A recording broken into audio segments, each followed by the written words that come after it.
gitu. Baik. Oke, Pak. Mungkin saya mulai dari tadi yang Bapak bilang 789 dulu, Pak, ya, yang lebih diprioritaskan gitu, Pak, ya. Mungkin Boleh, dari terserah. Insya Allah ada kaitannya mungkin ya. Tapi iya, terserah Mas apa Maria atau Mas Farhan ini. Mungkin Farhan dulu ya, Pak. ya Mas Iya, Farhan dan iya. Mungkin kita dari bisnis dulu, habis itu meluas ke CSR-nya gitu, Pak, ya, ke pertanggungjawaban gitu. Nah, mungkin yang pertama, kalau dari kita pertanyaan itu dalam berbisnis, Pak, tindakan apa saja yang harus dihindari atau tindakan bisnis seperti apa yang tidak sesuai oleh ajaran agama Islam, Pak? Gitu sih, Pak. Taib. Bismillahirrahmanirrahim. Assalamualaikum warahmatullahi wabarakatuh. Waalaikumsalam. Ya, alhamdulillah wassalatu wassalamu ala Rasulillah wa ala alihi wa sahbihi wa mawala la haula wa la quwata illa billah amma ba'd.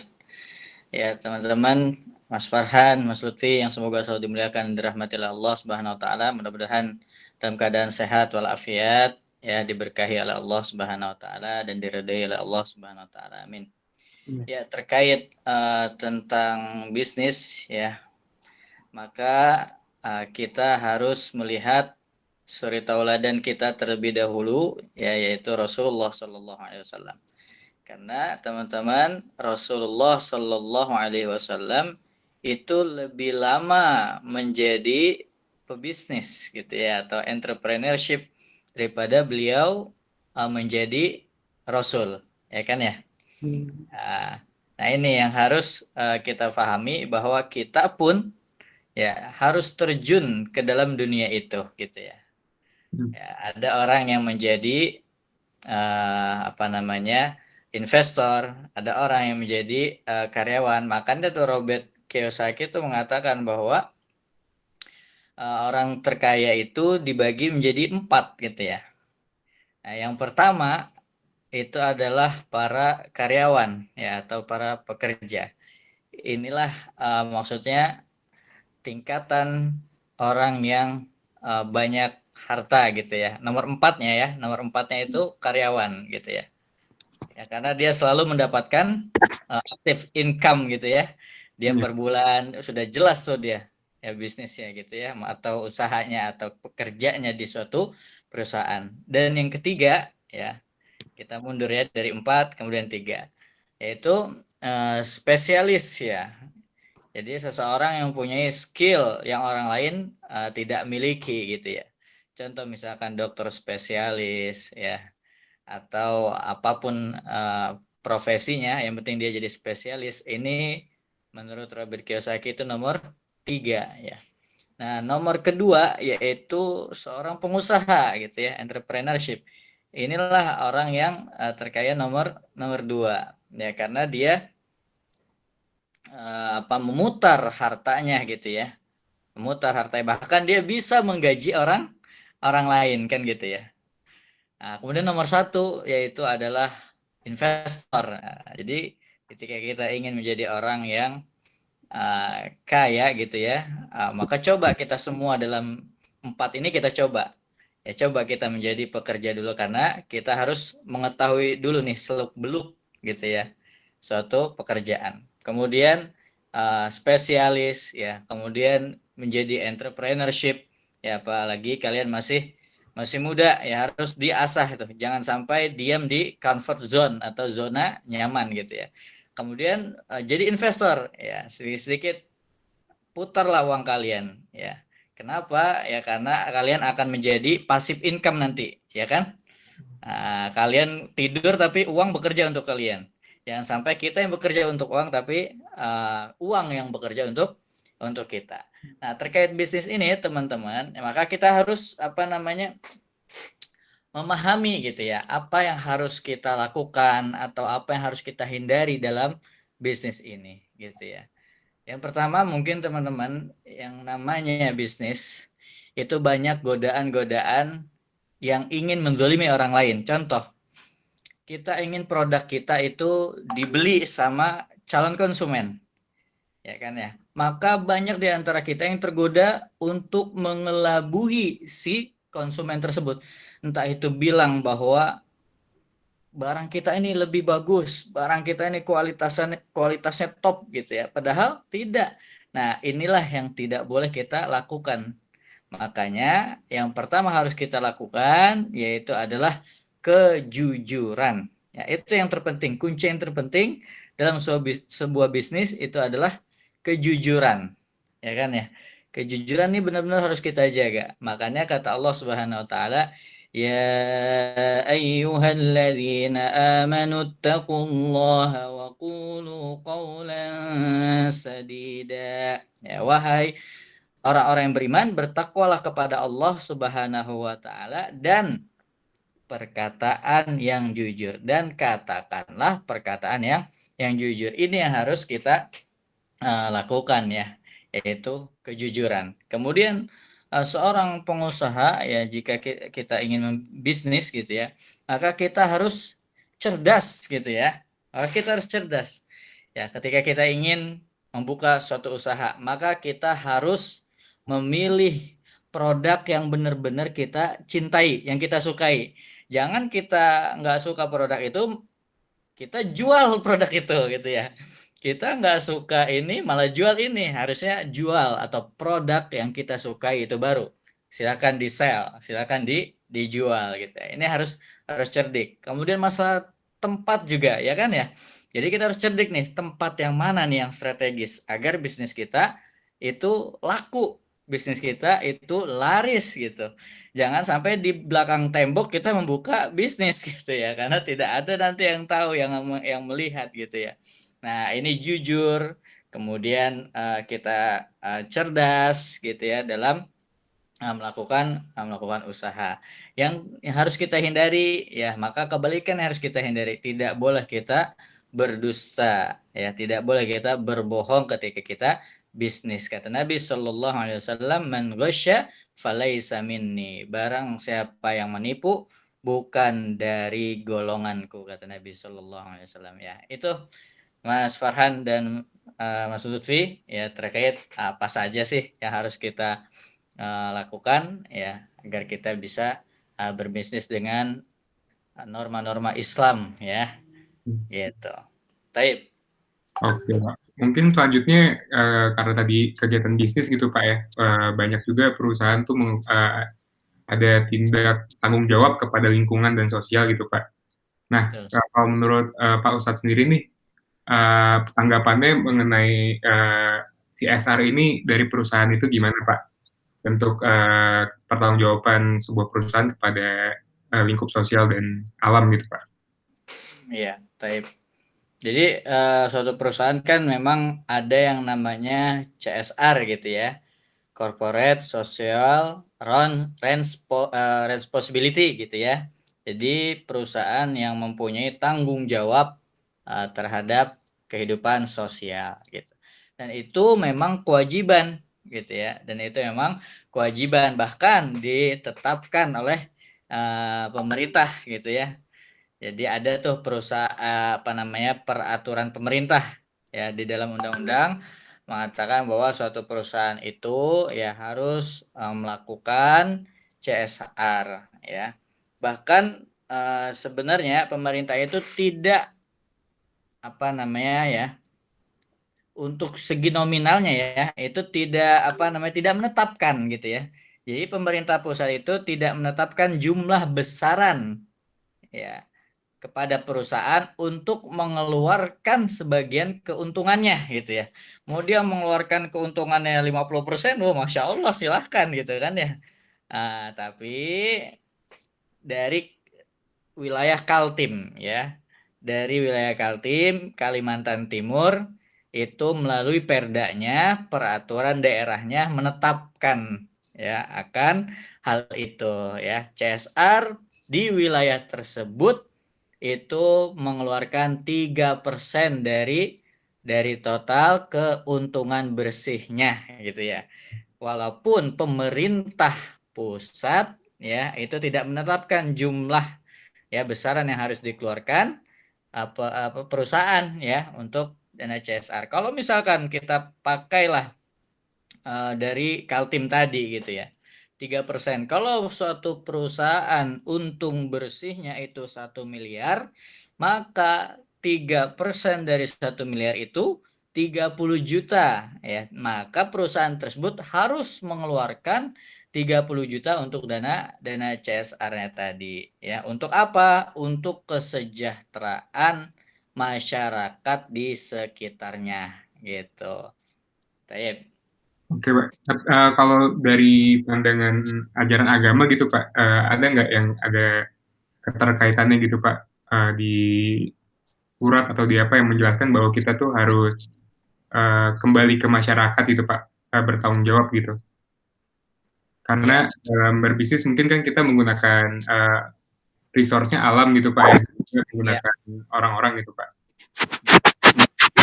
Di Al-Quran ada nggak gitu, Pak, kira-kira? ya, ya, taib. Nah, di sini Mas Farhan, Mas Lutfi, memang kita juga tidak memungkiri bahwa ada perusahaan yang memang dia mengeksploitasi alam gitu ya. Dan ada juga perusahaan yang tidak seperti itu gitu ya. Nah, tapi kewajibannya sama ya, kewajiban sama, dia tetap harus melakukan apa? CSR tadi ya. Dia harus tetap melakukan CSR tadi. Nah, terkait apakah ada hubungannya ya terhadap masyarakat atau ada enggak sih di dalam ajaran Islam ya. Nah, dalam hal ini kita ini di dalam Islam diajarkan untuk berbagi ya kepada sesama manusia ya. Bahkan di lingkungan terdekat kita itulah yang harus kita utamakan ya. Jadi memang ada ayatnya di dalam surat Al-Baqarah di ayat yang ke-177 ya, kata Allah Subhanahu wa taala, laisal birra an tuwallu wujuhakum qibalal masyriqi wal maghrib. Ya, jadi bukanlah menghadapkan wajahmu ke timur ya dan ke barat itu merupakan kewajiban, itu merupakan kebaikan, ya itu juga merupakan kebaikan. Walakinnal birra, akan tetapi kebaikan itu, walakinnal birra man amana billah wal yaumil akhir wal malaikati wal kitabi wan nabiyyin. Akan tetapi kebaikan itu orang yang beriman kepada Allah Subhanahu wa taala, beriman kepada hari akhir, man amana billahi wal yaumil akhir wal malaikati, dan para malaikat, wal kitab, dan kitab gitu ya Al-Qur'an, wan nabiyyin, dan kepada para nabi. Terus ada lanjutannya, wa atal mala ala hubbihi, dan orang yang memberikan hartanya yang paling dia cintai gitu kan ya. Nah, di dalam perusahaan itu kan pasti ujung-ujungnya profit oriented gitu ya, ingin mendapatkan profit, ingin mendapatkan keuntungan. Maka tidak mustahil orang yang membuka suatu perusahaan ingin mendapatkan keuntungan tadi. Nah, keuntungan ini kan berupa harta, dan kebanyakan manusia itu mencintai harta ya. Makanya kata Allah Subhanahu wa taala, orang yang baik itu, yang melakukan kebaikan itu, yaitu dia memberikan hartanya ya yang dia cintai kepada siapa? Zawil kurba, kepada kerabat-kerabatnya. Zawil kurba wal yatama wal masakin, kepada anak-anak yatim dan orang-orang miskin, ya kan ya. Wal yatama wal masakin wa benis sabil ya, dan kepada ibnu sabil, ya itu juga merupakan kebaikan. Inilah tanggung jawab ya perusahaan ya dalam mengelola CSR tadi, agar dana itu dialirkan untuk kesejahteraan masyarakat atau kesejahteraan sosial gitu Mas Farhan. Mungkin berkaitan sama yang tadi nih, Pak. Mungkin sekarang banyak perusahaan yang melakukan CSR hanya untuk topeng mereka gitu, Pak, untuk sebagai bukan dari hati, cuman untuk menutupi aja gitu, Pak, memenuhi kewajiban aja gitu, Pak. Nah, menurut Pak Ustadz sendiri ada keterkaitannya nggak itu, Pak, sama di Al-Quran gitu, Pak? Ya, jadi ada perusahaan yang melakukan dana CSR untuk pencitraan gitu ya. Iya gitu, Pak. Jadi mungkin kayak misalkan contohnya, saya sebut contohnya misalkan perusahaan jarum gitu, Pak, bikin beasiswa olahraga, tapi sebenarnya kan mereka merusak sosial juga gitu untuk orang-orang merokok gitu Pak, misalkan. Terus cuma memenuhi pencitraan aja gitu Pak. Jadi padahal sebenarnya kan niatnya baik juga gitu Pak untuk mendevelop anak-anak atlet gitu. Hmm. Pak. Jadi dilemanya mungkin di situ tuh Pak. Itu mungkin baik tapi mereka nggak dari hati gitu Pak. Hmm. Ya, baik. Terkait masalah CSR kemudian ada hubungannya dengan pencitraan ini gitu ya. Di era saat ini emang itu kan eranya itu perang citra gitulah bahasanya gitu ya. Ada perang citra yang dilakukan oleh perusahaan gitu ya misalkan. Nah, CSR ini dipandang sebagai apa? Sebagai marketing juga ya sebelum memasuki pasar ya, Hmm. memasuki masyarakat gitu kan. Branding position ini harus dibangun nih perusahaan ini ya. Nah, oleh karena itu CSR ini dinilai sebagai akal-akalan korporasi gitu kan. Ada perkataan CSR ini sebagai akal-akalan korporat aja nih untuk memperbaiki citra perusahaan, image perusahaan dengan berbagai alasan lah, berbagai kasus ya. Apalagi tadi Mas Farhan menjelaskan tentang jarum tadi gitu ya. Di satu sisi dia merusak gitu kan ya. Di satu sisi dia memberikan beasiswa dari para atlet ya yang mendapatkan beasiswa tersebut. Ya, padahal nah itulah yang harus kita pahami ya. Padahal itu jarum itu kan atau mohon maaf gitu ya. Rokok ini kan sudah jelas sebenarnya di depannya itu kan sudah terpampang tuh ini menyebabkan kanker, impotensi, gangguan janin dan seterusnya itu ya. Tapi kenapa gitu kan? Kenapa masyarakat masih banyak ya yang merokok gitu ya. Nah, boleh nggak nih sebenarnya gitu kan? Perusahaan ya lewat dana CSR-nya ya, dia melakukan pencitraan gitu ya. Melakukan pencitraan. Nah, memang tidak salah sih ya Mas Farhan karena ini kan kewajiban gitu ya. Kewajiban yaitu ya harus dilakukan sama perusahaan untuk melakukan CSR tadi. Ya tidak salah memang jika CSR ini dipandang sebagai strategi gitu ya. Strategi perusahaan ya. Untuk apa? Untuk meningkatkan status ya, untuk mendapatkan apa namanya ya? Citra yang baik lah gitu ya, mendapatkan citra yang baik di mata publik ya. Tujuan apa ya? Tujuan akhirnya adalah akumulasi keuntungan setinggi tingginya gitu kan. Nah, ketika dia memberikan dana CSR tadi ya itu kan pasti ada logo yang dipampang di situ ya. Itu sebenarnya apa namanya, cara dia untuk memasarkan produknya gitu kan. Kalau tidak ada yang demikian, mungkin masyarakat tidak tahu ini dari mana, ini dari mana, ini dari mana gitu kan ya.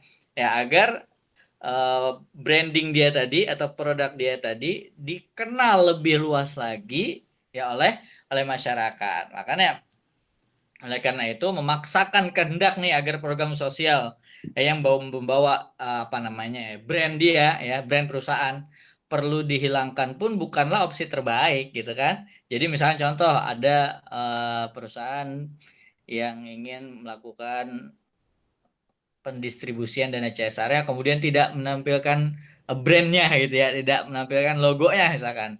Nah, itu juga bukan opsi terbaik ya.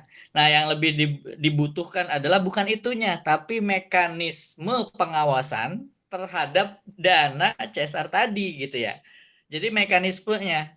Nah, bukan si perusahaannya tadi yang melakukan dana CSR.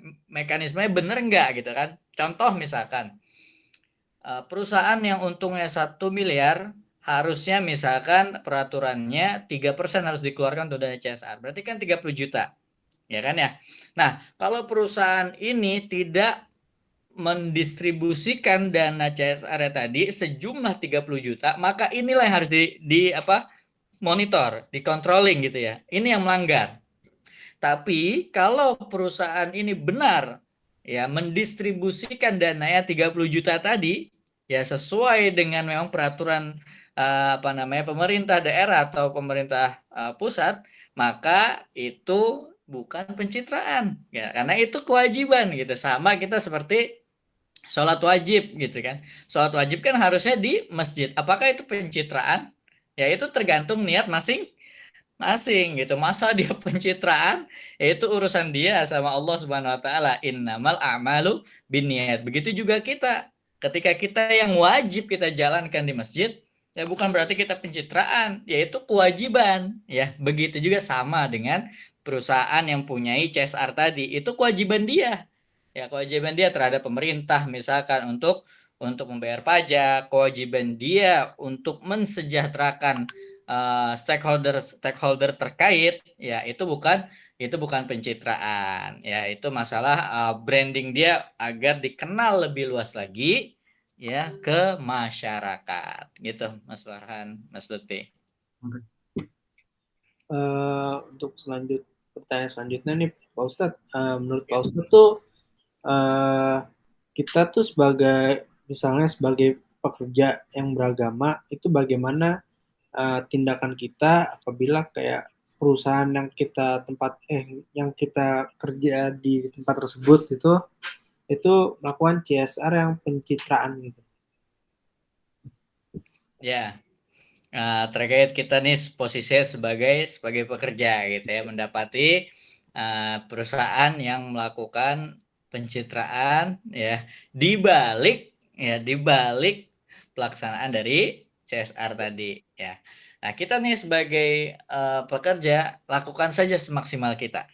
Ya, dalilnya apa? Dalilnya ittaqullaha mastata'tum. Bertakwalah kepada Allah Subhanahu wa taala semampu kalian. Nah, kita pekerja mampunya di mana nih? Kita hanya bisa menasehati lewat lewat mulut misalkan. Ya sudah, menasehati lewat mulut. Ya kita misalkan bilang contohnya, Bapak ya, yang saya hormati, ya mari kita mendistribusikan dana CSR ini dengan niat yang baik, niat yang tulus gitu ya. Jangan sampai dana CSR ini yaitu membuat kita semakin jumawa. Ini loh saya, ini loh perusahaan saya. Nah, makanya kan di dalam hadis yang lain, man ra'a minkum mungkaran falyughayyirhu bilisani. Barang siapa yang melihat kemungkaran, maka rubahlah dengan lisan. Fa illam yastati', apabila belum bisa, ya, dengan apa? Dengan apa namanya? Tangan gitu ya. Hadisnya yang pertama, man ra'a minkum mungkaran falyughayyirhu biyadih. Barang siapa yang melihat kemungkaran, maka rubahlah dengan tangannya. Kita bisa nggak nih seorang pekerja melakukan perubahan terhadap kemungkaran misalkan yang kita lihat ya di dalam perusahaan tersebut dengan tangan kita, bisa nggak? Maksudnya tangan itu bukan yang nonjok, bukan ya. Ini jangan sampai salah salah persepsi. Tangan ini maksudnya tanda tangan. Bisa nggak kita merubah peraturan itu? Bisa nggak kita merubah kemungkaran itu dengan tanda tangan kita? Bisa nggak? Gitu kan? Kalau tidak bisa, fa illam yastati fa bilisani.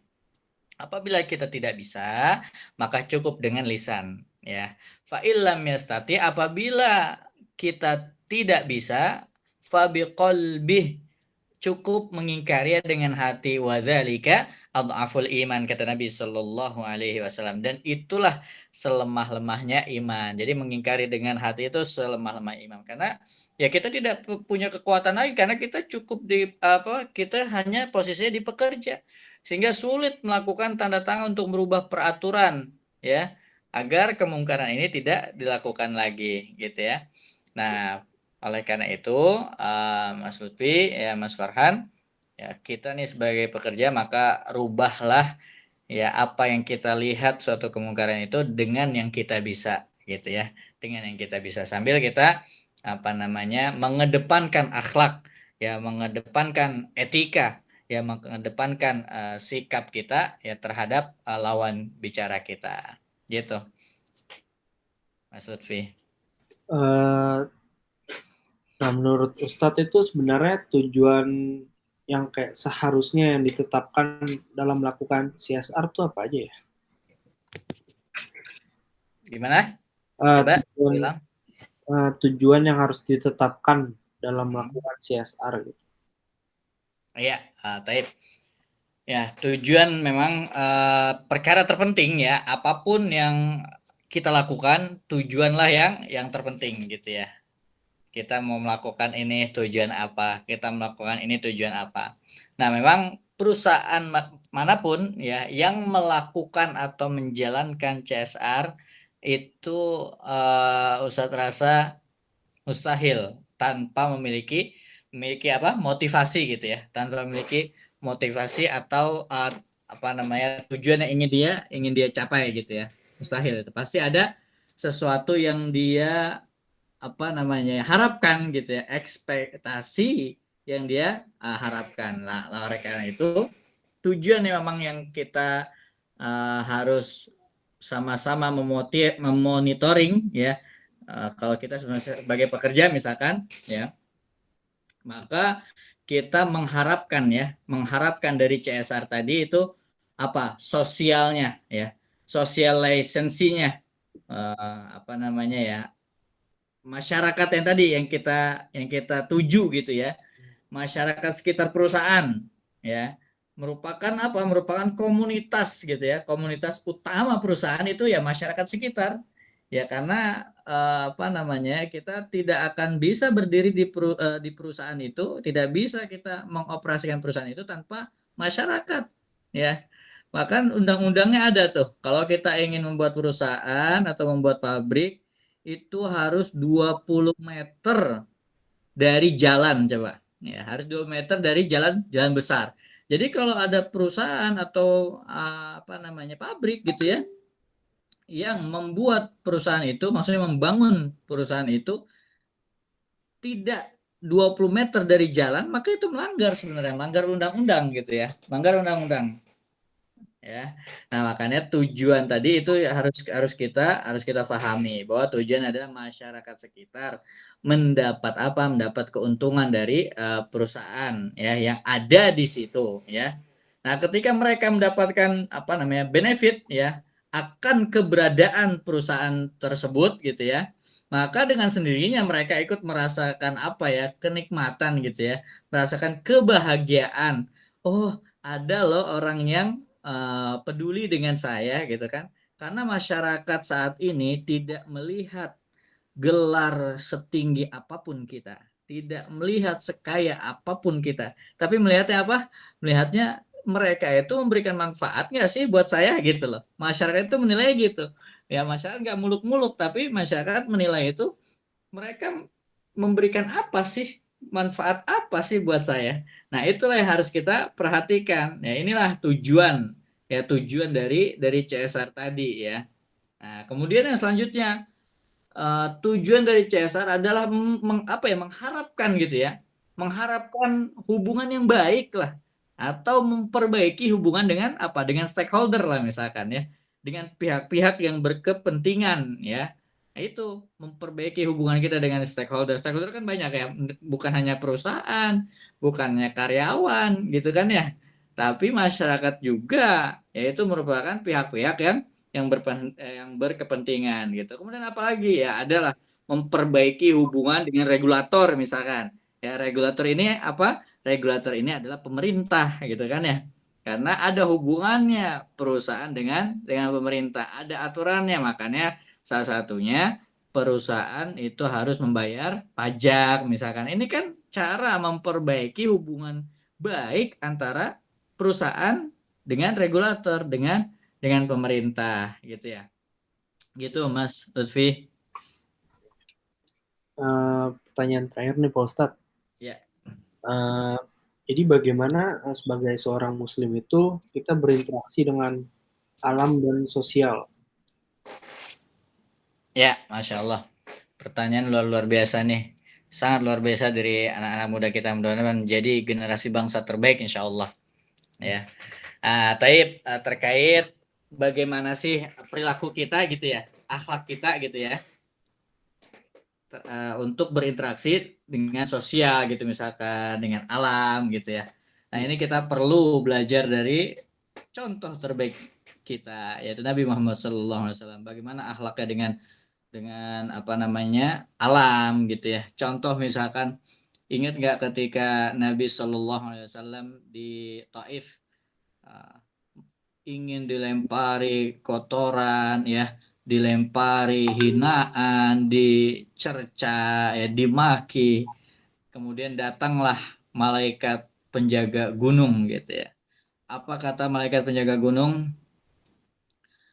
Mau nggak ya Rasulullah, ini saya timpakan nih dua gunung ini kepada mereka nih yang telah mencaci engkau, yang telah menghina engkau. Apa kata Nabi Shallallahu Alaihi Wasallam? Jangan, ya, jangan. Kemudian Nabi doakan, ya, Allahumma hdi fa innahum qaumul la ya'lamun, gitu kan?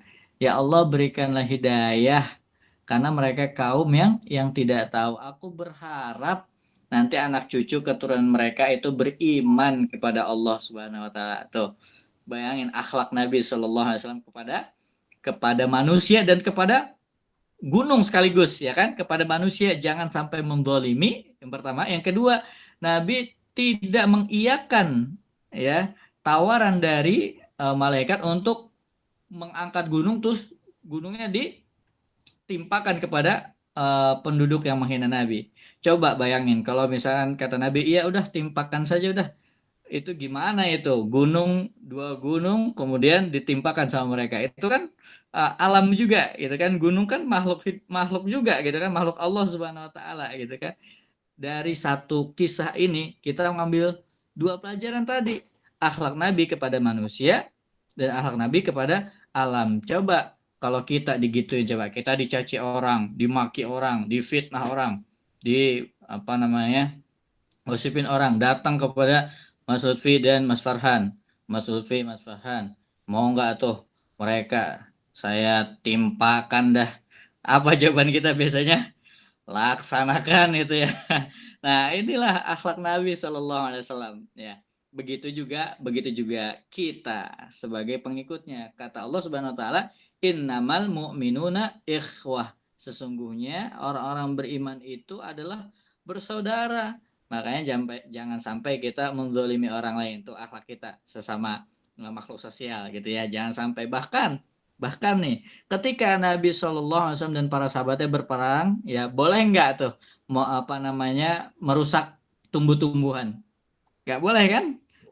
Nggak boleh sama sekali. Itu akhlak Nabi Shallallahu Alaihi Wasallam. Ya. Kemudian Nabi Sulaiman, ya, ada semut yang di depannya udah, kalau kalau misalkan Nabi Sulaiman itu kan mempunyai apa namanya mukjizat gitu ya, bisa mendengar percakapan semut tadi ya. Ketika semutnya lewat gitu ya, apakah Nabi Sulaiman itu menginjak semutnya? Tidak, tapi suruh tunggu dulu, bala tentaraku tunggu dulu nih, semut mau masuk gitu kan, masuk ke lubangnya. Coba tuh, itu akhlak ya. Nah begitu juga apa namanya Nabi Shallallahu Alaihi Wasallam ya, beliau sangat menjaga akhlak beliau kepada manusia, apalagi kepada tumbuh-tumbuhan yang tadi kita ceritakan ya, ketika Nabi Shallallahu Alaihi Wasallam perang. Ya, makanya kata Nabi Shallallahu Alaihi Wasallam, ittaqul dzulma, takutlah engkau kepada kezaliman. Fa inna dzulma dzulumatun yaumal qiyamah. Karena kezaliman itu ya akan mendatangkan kegelapan ya di hari kiamat. Ya oleh karena itu kata Nabi Shallallahu Alaihi Wasallam, innallaha la yanzuru ila suwarikum wa ajsamikum. Allah Subhanahu Wa Taala tidak melihat rupa kalian, tidak melihat apa namanya jasad kalian, ya rupawan kalian nggak melihat. Walakin Allah yang zuru ila qulubikum wa a'malikum. Akan tapi Allah Subhanahu wa taala melihat hati kalian dan melihat amal-amal kalian. Itulah akhlak kita kepada makhluk sosial ya, ataupun kepada alam. Gitu Mas Lutfi.